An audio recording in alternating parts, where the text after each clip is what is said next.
Coming up in the Bahamas tonight, police and pastors declare they won't spare the rod in 2012 as they partner to get criminals under submission. The NEMA director defends the agency against charges that $20 million went missing.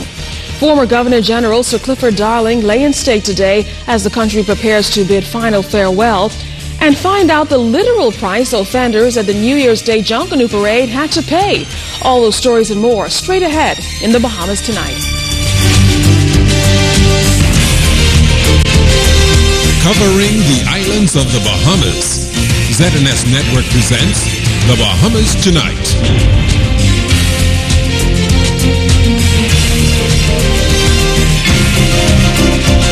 This portion of the news is brought to you by McDonald's. McDonald's, I'm loving it.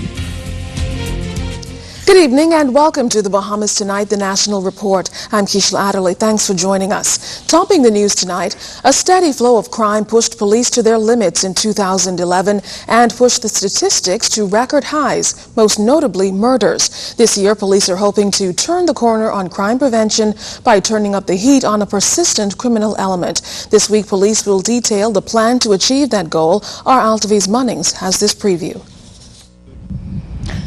The senior executive management team of the Royal Bahamas Police Force expected to unveil its 2012 crime-fighting plan right here at the Police Conference Center on Wednesday. According to Police Commissioner Ellison Greenslade, the plan will be one that the entire Bahamas will be proud of. We'll give you a basic snapshot as to how we did last year in respect of crime, generally, serious crimes, and what is referred to as minor crimes. And we'll certainly speak to some significant successes that we've had as a police organization and as a people. We did some really good work last year, and we're going to hope that we can tell you about some of that tomorrow. And certainly, we believe we're going to turn the corner on this in 2012. According to the Royal Bahamas Police Force's website, we can tell you that the new policing plan will comprise 6 tenets. Among them, tackling crime, where the primary focus will be on interdicting and charging persons who demonstrate little or no respect for the laws of the country and who commit offenses in our communities. Improving community safety, positive youth engagement, which includes employing young people who are able to exert the greatest influences over their peers, whether positive or negative, and protecting our borders. There must be a sense of urgency to all that we do now going forward. We have to salvage and save this country. There's no way.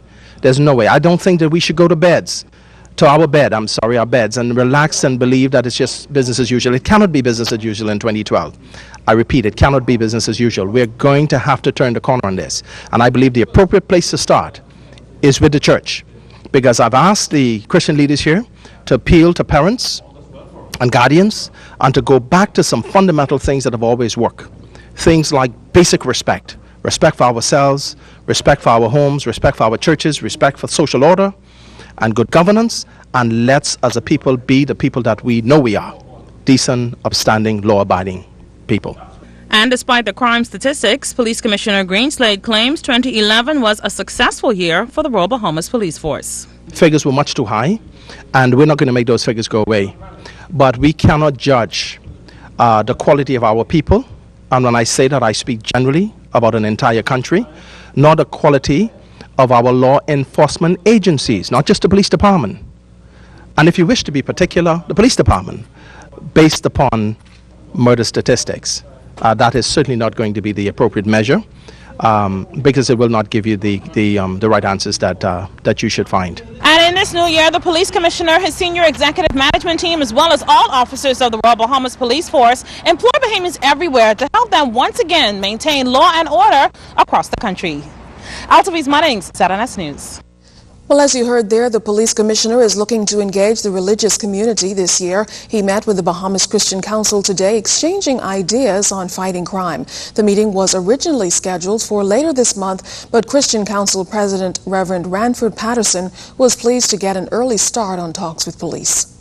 How best we can get our young people back involved in some positive activities in the community. How can the church facilitate to help to ensure that more of our young people have some positive programs that they can be involved in?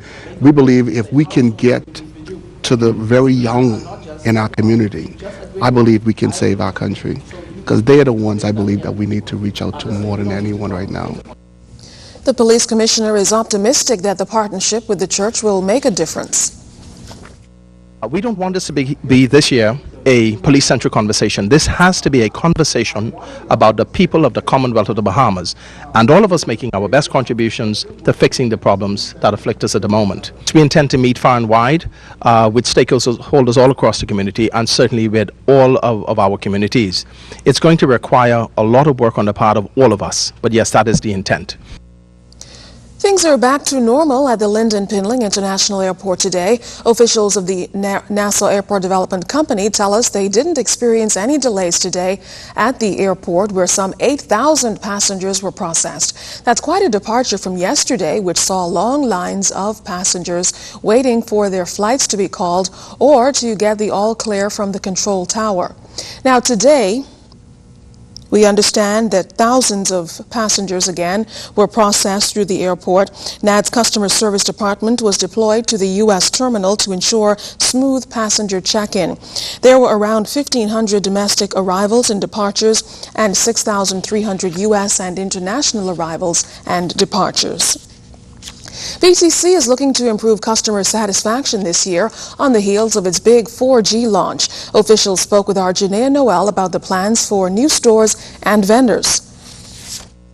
With the opening of a new flagship store off of their checklist, BTC executives hope to see more successes this year, and plans are underway to launch similar stores and expand the 4G network to the Family Islands. BTC's CEO Jeff Houston says the interest from entrepreneurs looking to enter the market has been significant. We're just going through that whole process now of deciding the optimum mix of entrepreneurs for the business, and we expect to be licensing those over the first 6 months of this year. You know, it was a big risk to launch a 4G network just before Christmas, but we did it, and the customer response to that network and to the service has been overwhelmingly very good.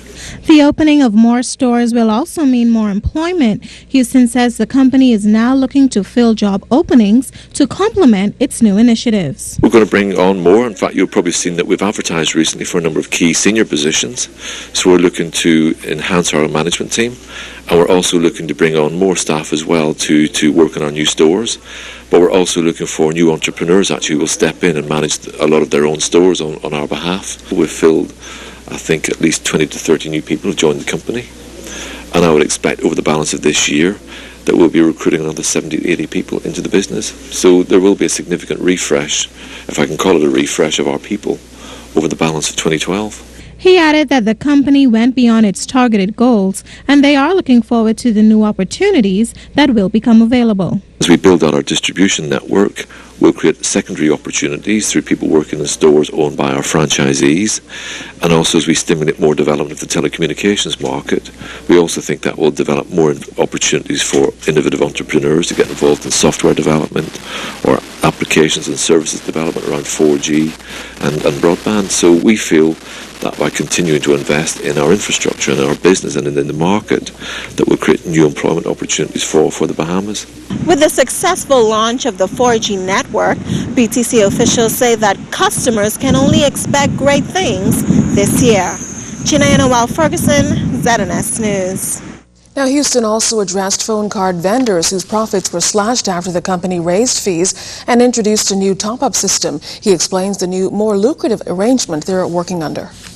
Once we've got over that initial misunderstanding, it seems to have worked out okay. The easy top-up is going well. It's into quite a number of establishments now, and it's becoming a significant part of our business. And the card vendors are back on the street selling, so it feels we've got over that little hiccup, and it's going quite well.